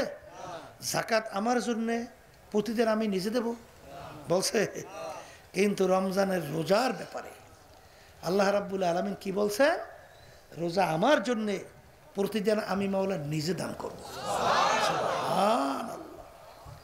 অন্য রায়াতের ভিতরে আসছে আস-সাওমু লি ওয়া আনা উজজা বিহি। রমজানের রোজা আমার জন্যে, এর প্রতিদিন আমি মাওলা নিজেই। সুবহানাল্লাহ। অর্থাৎ রমজান মাসে রোজার মাধ্যমে বান্দাবাদী আমাকে পাইয়ে যাবে। কাকে পাইয়ে যাবে? আল্লাহকে যদি পাইয়ে যায় আর কি চিন্তা? কথা কয় না? এই জন্য আশেকরা কয় না, জান্নাত দোজখ সে ইয়া রব ক্যা করে, জান্নাত দোজখ সে ইয়া রব ক্যা করে, আরজু হ্যায় মাই তুঝসে দেখা করে। এ আমার মালিক, আমি জান্নাত জাহান্নাম দিয়ে করবো কি? আমি চাই তোমার সঙ্গে একটু দেখা করতে। এটা আশেকদের মাযহাব ভিন্ন, এটা কিন্তু অন্যরা বুঝবে না। বুঝবে? তাই রমজান মাসের রোজা কার জন্যে? হ্যাঁ, প্রতিদিন কে দান করবে? আল্লাহ নিজে দান করবে। কি পরিমাণ যে দান করবে আল্লাহই ভালো জানে। কথা ঠিক কিনা? এই রমজান মাসের মধ্যে আপনারা জানেন আল্লাহ নবী সাল্লাল্লাহু আলাইহি ওয়াসাল্লাম মেম্বারে পারা খাওয়া অবস্থায় বলছিলেন আমিন। সাহাবায়ে কেরাম বলে, হুজুর আমিন বলতে তো শুনি নাই। জিবরাইল আমিন আসছে, 3টা দোয়া করছে, কবুল হওয়ার জন্য আমি আমিন বলছি। তার ভিতরে একটা দোয়া হলো, হে আল্লাহ রসুল সাল্লাল্লাহু আলাইহি ওয়াসাল্লাম, আপনার উম্মতেরা, আল্লাহর বান্দা বান্দিরা যারা রমজান মাসে রোজা পাইয়াও এই সুযোগে যারা তাদের জীবনে সব গুনাহ মাফ করায় নিতে পারবে না, ওর ধ্বংস হোক। নাউজুবিল্লাহ। তাহলে রমজান মাস তো আসতেছে কয়েকদিন পরেই, এই জন্য সবসময় দোয়া করা লাগবে। আল্লাহুম্মা, বলেন সবাই, আল্লাহুম্মা বারিক লানা ফি রজব ওয়া শাবান ওয়া বাল্লিগনা রমাদান। এই দোয়া কিন্তু সুন্নাত, এই দোয়া বেশি বেশি করতে হবে। মালিক আপনি আমার হায়াতকে রমজান পর্যন্ত পৌঁছাইয়া দেন। সুবহানাল্লাহ। হ্যাঁ, এই রমজান মাস সামনে আসতেছে, যারা নেক কামাই করতে চান, গুনার পাল্লা হালকা করতে চান, নেকের পাল্লা ভারী করতে চান, মুখ্য উপযুক্ত মৌসুম নেক কামাই করার রমজান মাস। সবাই বলেন সুবহানাল্লাহ। হ্যাঁ, যারা রমজানের রোজা রাখবে ঈমানাও ওয়া ইহতিসাবা গুফিরা লাহু মা তাকাদ্দামা মিন যামবিক। আল্লাহু আকবার। আল্লাহ নবী সাল্লাল্লাহু আলাইহি ওয়াসাল্লাম বলেন, যারা রোজা রাখবে ঈমান সহকারে এবং সওয়াবের আশায়, আল্লাহ রাব্বুল আলামিন তার জীবনের সব গুনাহ মাফ করে দেবে। আল্লাহু আকবার। এখানে কিন্তু সব গুনাহ মাফ করে দেবে। তওবা কবিরা গুনার জন্য তওবা ইস্তেগফার লাগবে। কি লাগবে? তওবা ইস্তেগফার। শোনেন না, তাওবাতুন নাসুহা শোনেন তো? অনেকে কয় তো নসুয়া কিসসা শোনেন না? নাসুহা শব্দের অর্থ খালেস। নাসুহা শব্দের অর্থ কি? খালেস মানে নির্ভেজাল তওবা। আর তওবার ভিতরে কয়েকটা শর্ত থাকা লাগবে। একটা হইল নিজের অপরাধ স্বীকার করা, বলেন। 2 নম্বর লজ্জিত হওয়া, 3 নম্বরে ফিরিয়ে আসা, 4 নম্বরে মাপ চাওয়া। এই 4টা শর্ত যেই তওবার ভিতরে পাওয়া যাবে, এই তওবা কবুল হবে, কোনো সন্দেহ নাই। কথা ঠিক? ইবলিস আদমকে সেজদা করে নাই, বরঞ্চ বলছেন আমাকে বানাইছেন আগুন দিয়া, আদমকে মাটি। আনা খয়রুম মিনহু খলাকতানি মিন নার, আমি আদমের চেয়ে ভালো। নাউজুবিল্লাহ কর। এই শর্ত পাইছে, মাফ হয় নাই। কথা ঠিক কিনা? আদম আলাইহিস সালামকে বলছেন কি, গন্ধম খাইও না, খাইছে কিনা? আসতে কয়। আচ্ছা, গন্ধম খাওয়ার পরে লজ্জিত হয়েছে না হয় নাই? আসতে কয়। কেমন লজ্জিত? আল্লাহু আকবার। আদম আলাইহিস সালাম লজ্জায় মাথা উঁচু করে আসমানের দিকে তাকায় নাই, কানতে কানতে, শোনেন বহুত কিসসা, অনেক কিছু হয়ে গেছে, হয় নাই? এরপরে দুই চোখের পানি ছাইরা দিলটাকে ভাইগা রব্বানা যালামনা আনফুসানা ওয়া ইল্লাম তাগফির লানা ওয়া তারহামনা লানাকুনান্না মিনাল খাসিরিন। আল্লাহু আকবার। মালিক লজ্জিত হইছে, অপরাধ স্বীকার করছে, তওবা করছে, মাপ চাইছে। আল্লাহ রাব্বুল আলামিন শুধু মাফ করছেন তাই না, নবী হিসাবে ঘোষণা কইরা দিছে। কি হিসাবে ঘোষণা করছে? হ্যাঁ, তাইলে আমার বাজানদেরকে বলবো, ঈমান ওয়া ইহতিসাবা, ঈমান সহকারে মাপ পাওয়ার আশায় যারা নাকি রমজানে রোজা রাখবে, আল্লাহ রাব্বুল আলামিন তার জীবনে সব গুনাহ আগের মাফ করে দেবে। কি তাই রমজান মাসে কি পেয়েছেন? মাপ চাইতে দেরি, মাপ করতে দেরি না। মাপ চাইতে দেরি, আমার মালিক মাপ করতে দেরি না। আমার মালিক তো অপেক্ষায় থাকে কখন বান্দা বান্দি আমাকে আল্লাহ কইয়া ডাক দেয়, আমি সঙ্গে সঙ্গে তার উদউনি আস্তাজিব লাকুম, ডাকের সঙ্গে সঙ্গে তার ডাকের আমি সাড়া দেওয়ার জন্য আমি অপেক্ষায় থাকি। আমার মালিক রহমানুর রহিম, আমার মালিক দয়ার, সাগরও তুলনা হয় না। সাগর মাগর তুলনা হইবে না, এই হবে তুলনা? কোনো তুলনা না। রহমানুর রহিম, আমার মালিক দয়ার সাগর, কয় আর কি বুঝাবার জন্যে, কথা ঠিক কিনা? আমার মালিক বলে লা তাখুযুহু সিনাতুন ওয়ালা নাওম, আমার ঘুমও নাই জিমানিও নাই, আমি কেন ঘুমাই না জিমাই না? আহারে তোদের মায়ার কারণে, আমার দয়ার কারণে আমাকে ঘুমাইতে দেয় না। হে বান্দা বান্দি, তুই এদিকে ওদিকে ঘর, রাত্র গভীরে তুই বিপদে পইরা গেছ, বিপদে পইরা আমাকে আল্লাহ কইয়া ডাক দিবি। ওই সময় যদি আমি মালিক ঘুমায়া থাকি, তখন তোর ডাকে কে সাড়া দিবে? এই জন্য তোর মায়া আমাকে ঘুমাইতে দেয় না। তা আমার মালিক অপেক্ষায় আছে কখন চাইবে আর আমি মাফ করব, কথা ঠিক না? এই রমজান মাস আসছে বাজান, একটু আগে আমরা এশার নামাজ পড়ছি না? পড়ছেন? হ্যাঁ, এই আল্লাহর হুকুম ফরজ না?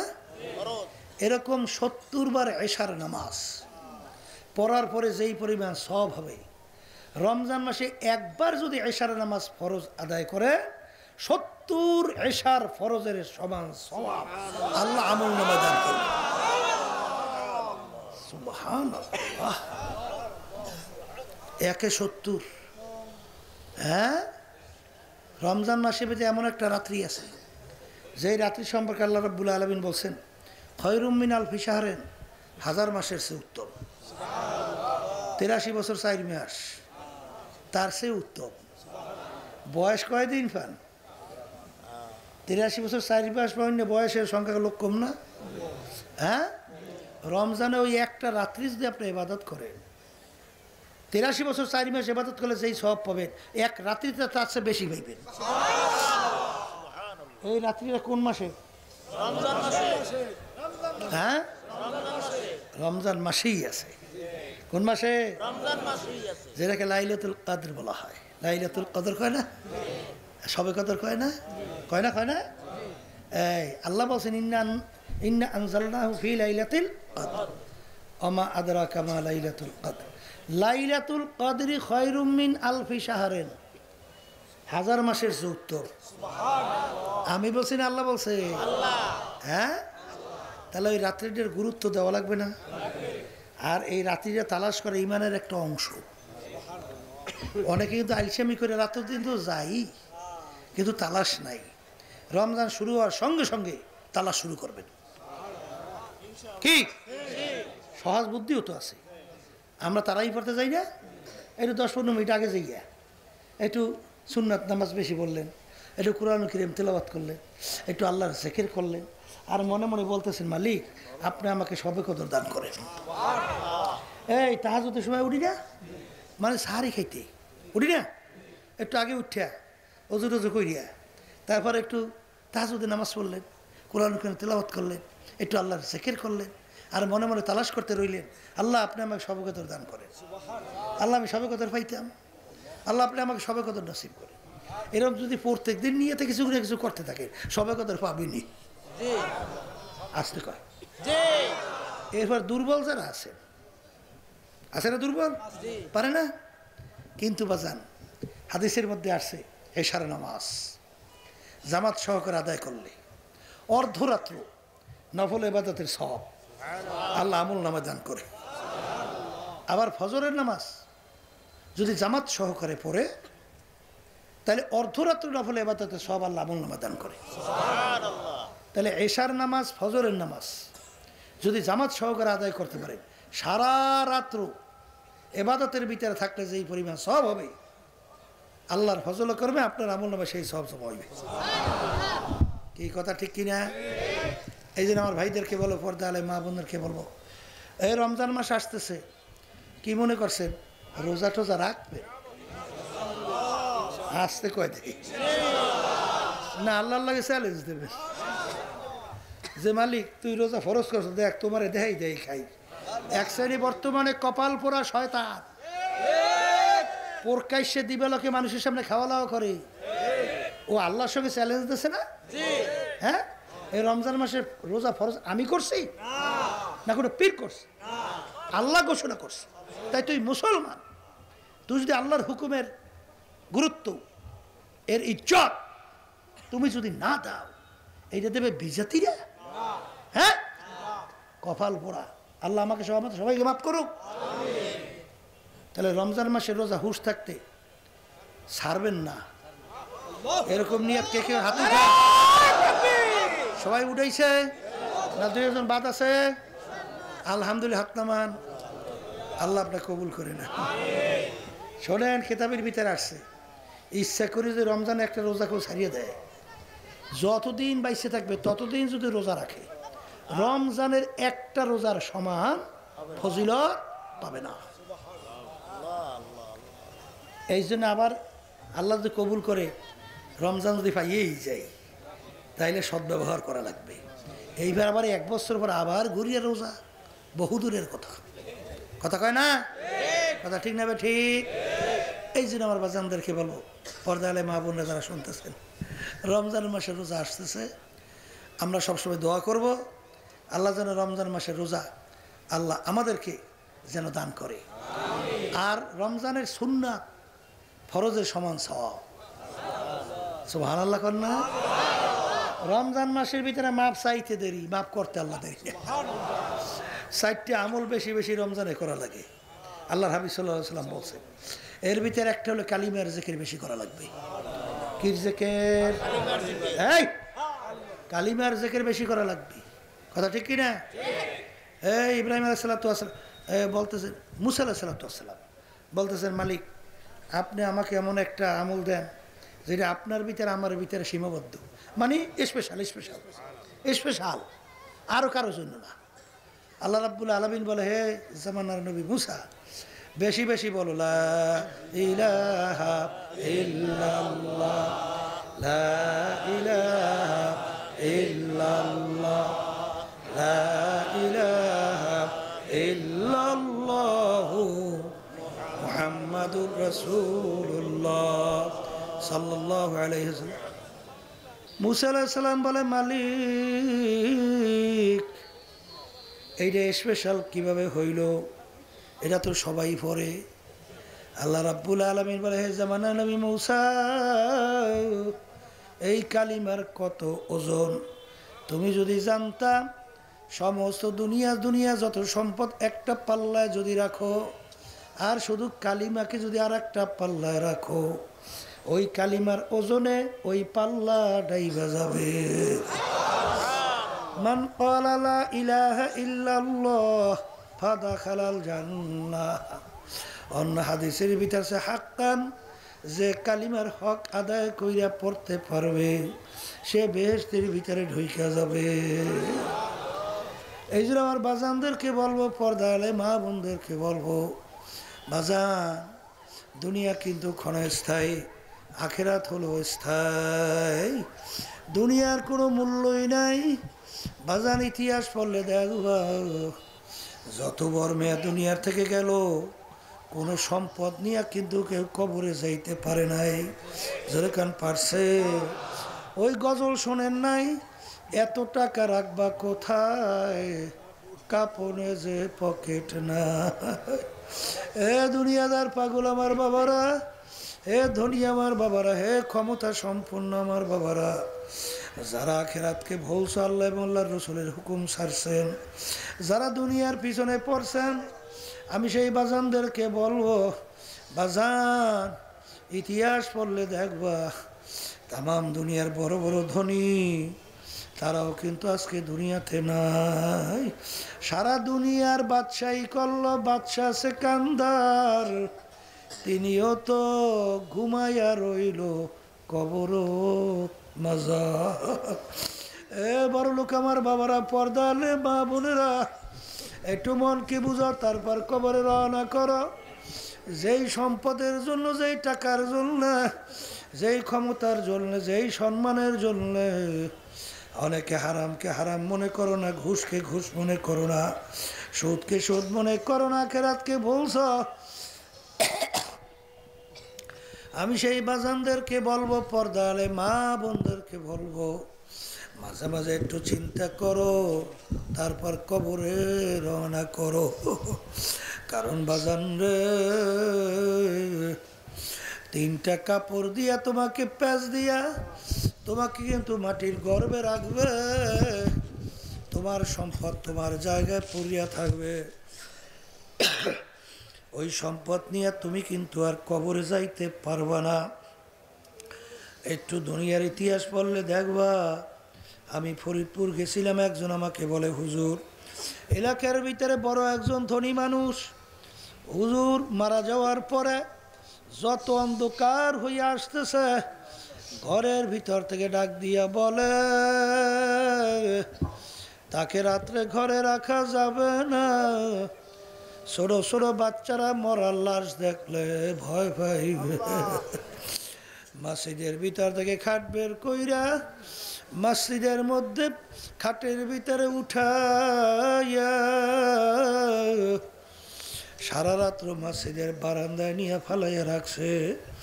তার কামাই করা কষ্টের টাকার বাড়ি তাকে জায়গা দেয় না। বাজান দুনিয়া কিন্তু শান্তির জায়গা না, আর দুনিয়া দারুল মেহনে ওয়াল বালা। দুনিয়া কষ্ট ক্লেশের জায়গা, বিপদ আপদের জায়গা, রোগ ব্যাধির জায়গা। বাজার শান্তি চাইলে কেউ কোনোদিন পায় নাই, কেউ কোনোদিন পাবে না। এই ছেলে কথা শুনে না, মেয়ে কথা মানে না, স্ত্রী কথা শোনে না, স্বামী কথা শুনে না, শত্রু মিত্র অভাব নাই, আরে রোগ ব্যাধির কোনো শেষ নাই। কিন্তু বাজান দুনিয়া তোমার আমার সামনে শয়তান এমনভাবে উপস্থাপন করে, আল্লাহ রাব্বুল আলামিন বলেন, দুনিয়া এমনভাবে তোমাদের কাছে শয়তান উপস্থাপন করে, চাকচিক্য কয় মইরা, চাকচিক্য কইরা যেন তোমাদের দেন মন ওদিকে ঝুইকা যায়। এই জন্য আমার বাজানদেরকে বলবো, এই দুনিয়াদাররা কিন্তু বলে নগদ যা পাও হাত পেতে নাও, বাকির খাতায় শূন্য থাক, লাভ কি শোনে দূরের বাধ্য, মাঝখানে যে বেজায় ফাঁক। জোরে বলে নাউজুবিল্লাহ। হে দুনিয়াদার পাগল আমার বাবারা, হে পর্দার আলার মা বোনেরা, দুনিয়ার ভিতরে এমন কোনো জাতি নাই যেই জাতি পরকাল বিশ্বাস করে না। হিন্দুরাও করে, খ্রিস্টানরাও করে, অন্যান্য ধর্মাবলম্বী তারাও কিন্তু করে, আমরা মুসলমানরাও করি।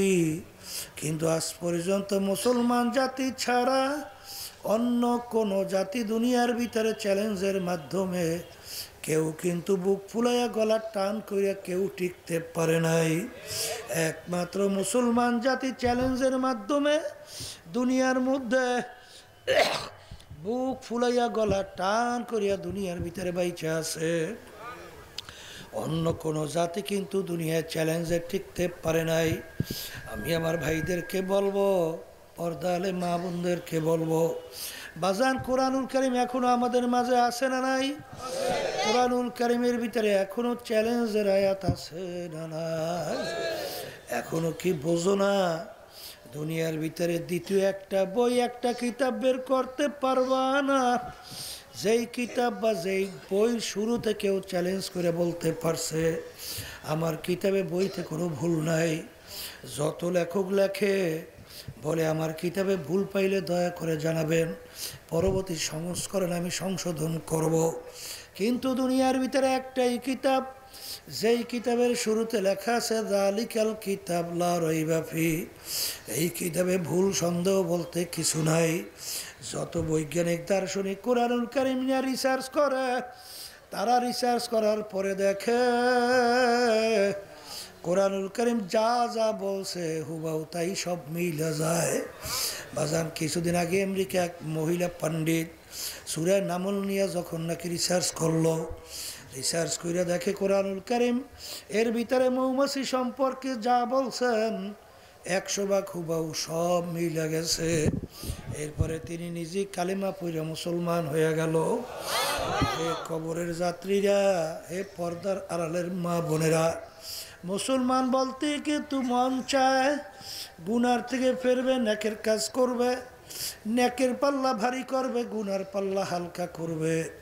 কিন্তু শয়তান এবং নফস তোমার আমার পিছনে লাইগে আছে, তোমাকে আমাকে গুনার ভিতরে উদ্বুদ্ধ কইরা লিপ্ত করাবার জন্যে।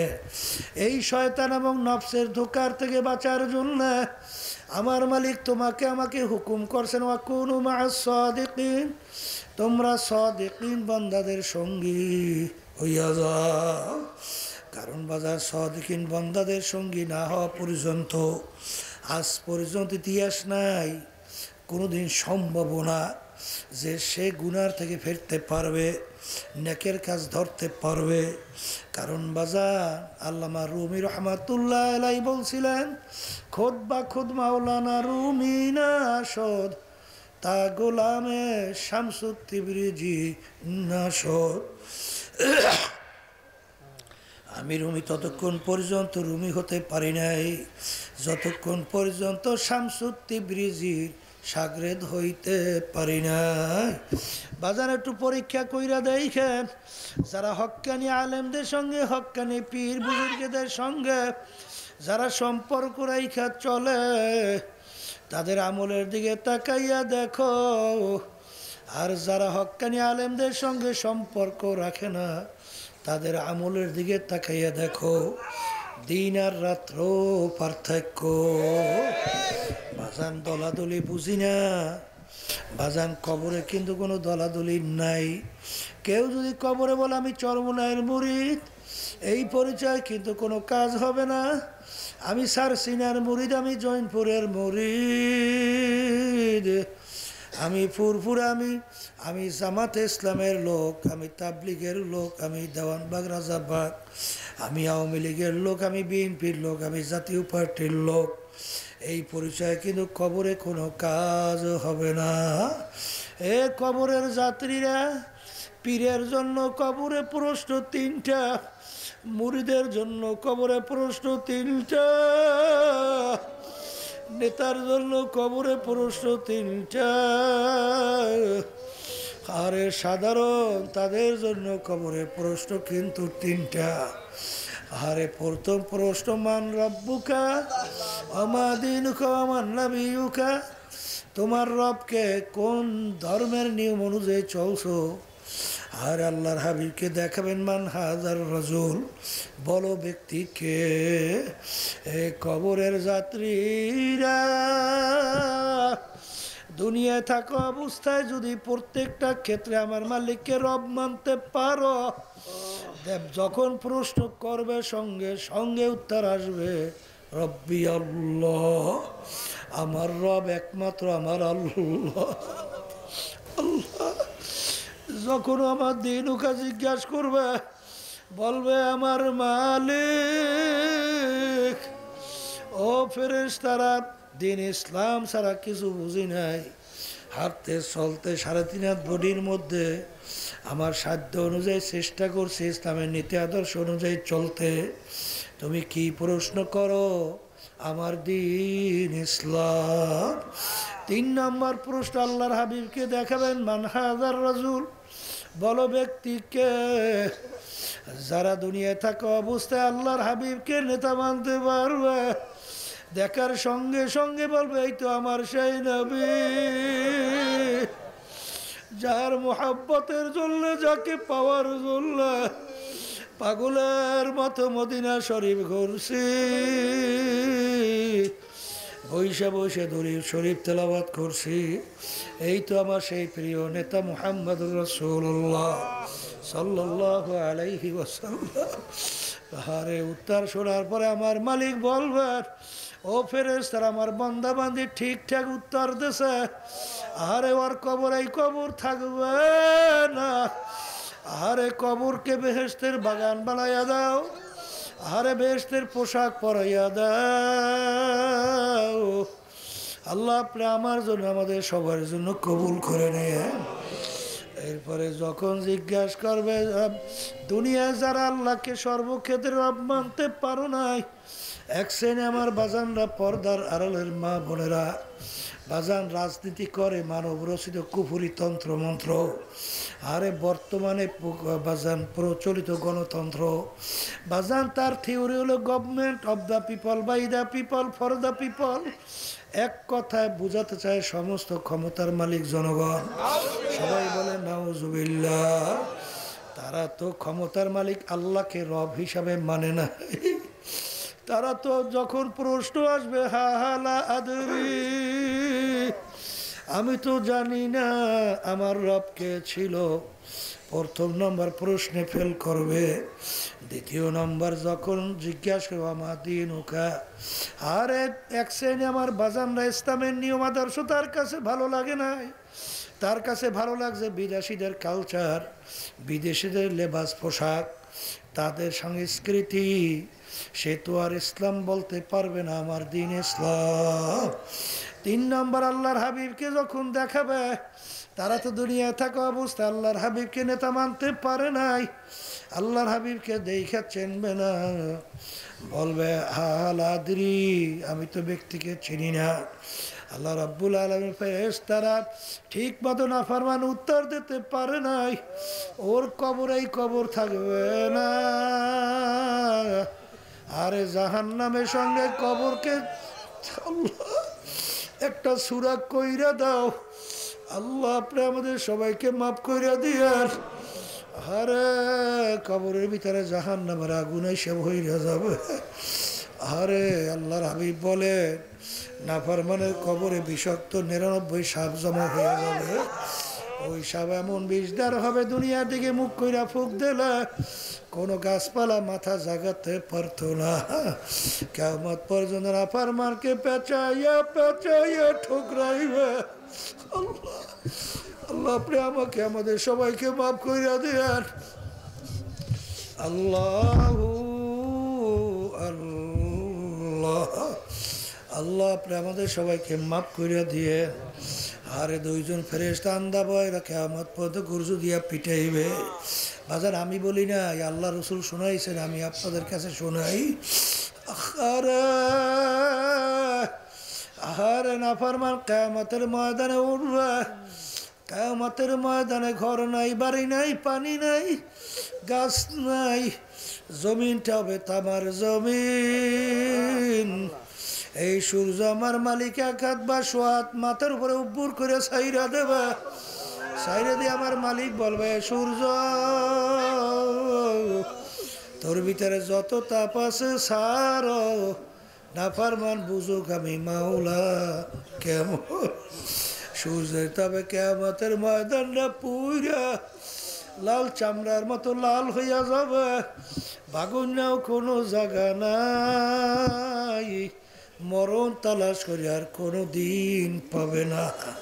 সূর্যের তাপে নাফরমানদের তালুটা টাস টাস করে ফাইটা।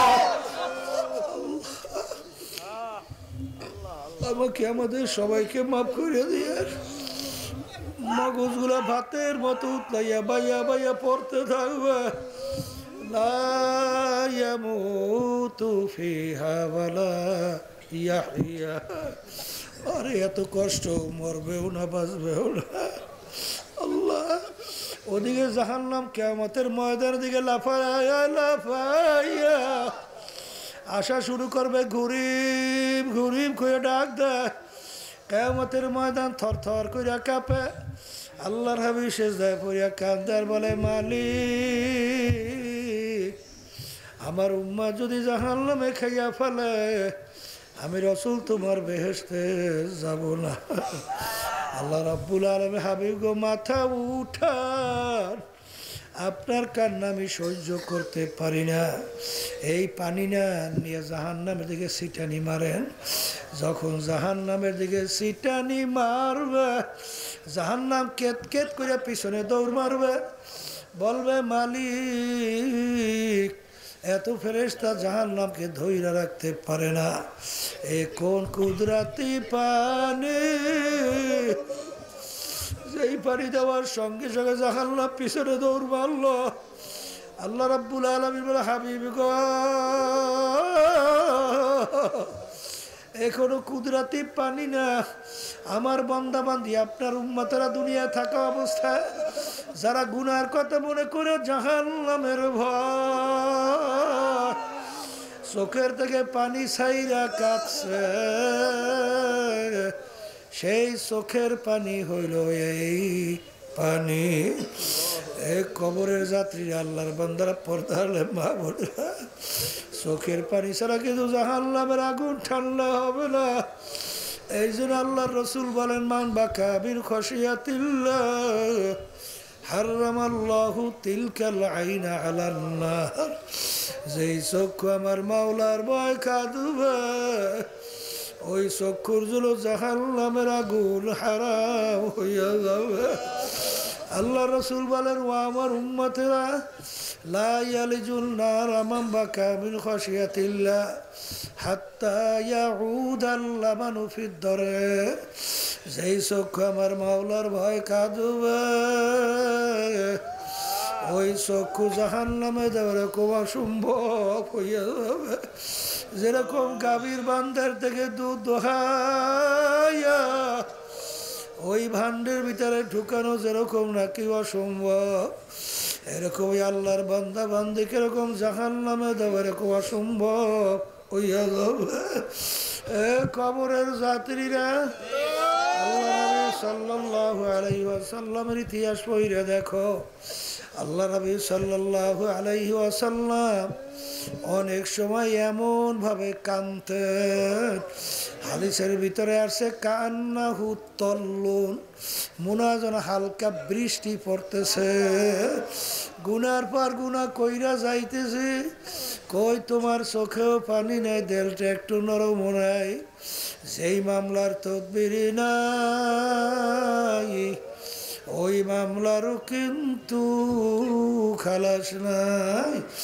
বাজান, দেল কলম শক্ত হইয়া যাওয়ার কারণে তোমার গুনার কথা মনে পড়ার পরেও চোখে পানি আসে না। এই দেল নরম করার জন্য আমার মালিকের জিকির বেশি বেশি করা লাগবে, কারণ আমার মালিকের জিকিরের মাধ্যমে দেল নরম হয়। বাজান, দেল পরিষ্কার হয়, আর দেল যখন নাকি নরম হবে, পরিষ্কার হবে, তখন এই বান্দা বান্দি যখন কবরের কথা মনে পড়ে, কিয়ামতের ময়দানের কথা যখন মনে পড়বে, জাহান্নামের কথা যখন মনে পড়বে, তখন ওই বন্দাবান্দির চোখ থেকে বাইয়া বাইয়া টপ টপ কইরা পানি পড়তে থাকবে, আর দিলটাকে ভাইঙ্গা কইরা বলবে, আমার মালিক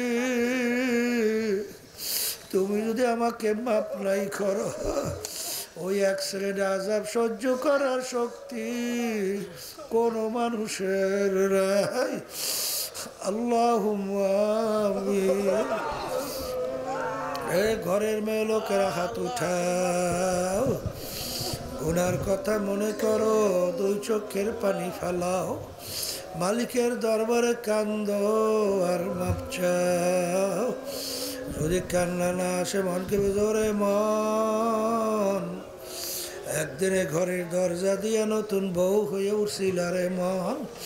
কত মেয়ে লোকে শরবত খাওয়াইল, কত মেয়ে লোকে বাতাস করলো, আবার এমন একটা দিন আসবে এই ঘরের দরজা দিয়ে মরা লাশ হইয়া বের হবা। ছেলে কানবে মা মা করে, মেয়ে কানবে মা মা করে, জবাব তো আর দিবালা। আল্লাহ আপনি একটু মাঠের দিকে চাইয়া দেখে আপনার বান্দারা কিভাবে কান্দে। মালিক আমাদের ছেলেও মরে নাই, মেয়েও মরে নাই, গুনাহ করে বসছি রে, মাফ করে দেন গো মাওলা, মাফ করে দেন। আল্লাহর বান্দারা জোর করিয়া কান্দে, জোর করিয়া কান্দে।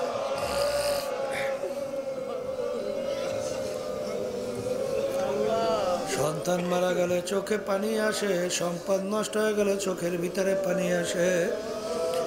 তোমার আমার গুনার কারণে জাহান্নামের আগুন জ্বলছে, জাহান্নামের আগুন চোখের পানি ছাড়া ঠান্ডা হবে না।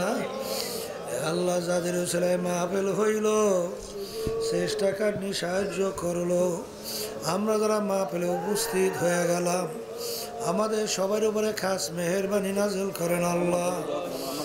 আল্লাহ অনেকে আমার অসুস্থ দোয়া চাইছে, সুস্থ করে দিয়ে। আমি আমার বাচ্চাদের সহ আল্লাহ ছোটো বাচ্চারা অসুস্থ, সবাই সুস্থ করে দিয়ে। মালিক আমার আম্মা আব্বা দাদা দাদু, আমাদের আম্মা আব্বা দাদা দাদু, আত্মীয় স্বজন যত মোমেন মোমেনতে কবরে শুয়ে আছে, সবার কবরকে বেহেশতের বাগান বানায়া দেন আল্লাহ। মাহফিলকে হেদায়েতের জরিয়া বানায়া দেন। সুবহান রাব্বিকা রাব্বিল ইজ্জাতি আম্মা ইয়াসিফুন।